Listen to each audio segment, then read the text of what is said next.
Greetings world. We are anonymous. Turkish Prime Minister Erdoğan has shut down Twitter, sparking a general outrage.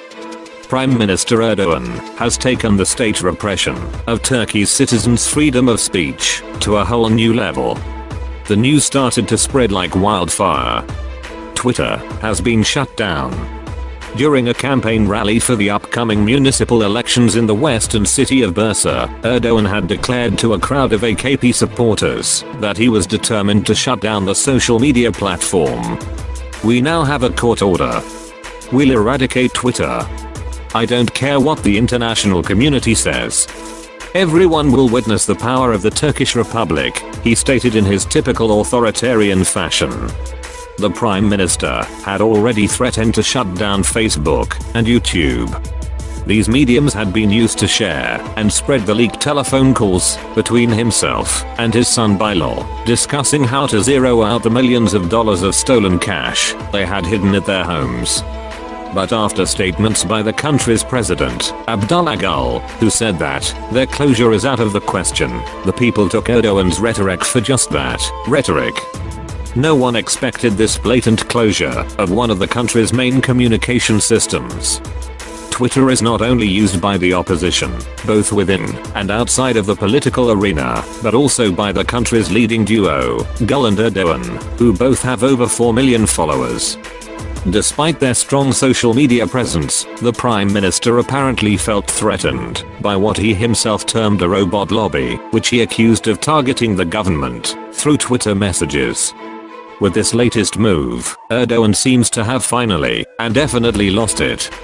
After the funeral of young Berkin Elvan, a 15-year-old boy who died after having spent 9 months in a coma because he was shot in the head with a tear gas canister by the police during the Gezi protests, Erdoğan had accused the boy of being a member of a terrorist organization.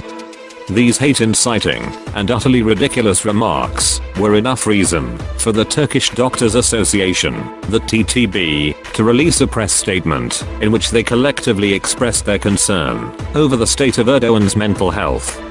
"We are doctors. We know human beings and the status of their minds from the inside and outside. We are concerned with the mental state of Prime Minister Erdoğan. We are deeply concerned," the statement read. Ever since millions took to the streets in the context of the Gezi protests last summer, the spirit of dissent has never left the collective's imagination. Tens of thousands of people in Turkey continue to publicly voice their anger with the current government. Large protests have rocked the country. Protests against the destruction of the forest at Ankara's ODT campus, against the building of Istanbul's third bridge, against the new internet law, against the country's corrupt ruling elites in memory of young Berkin Elvan, and against the increasingly authoritarian rule of the AKP government in general.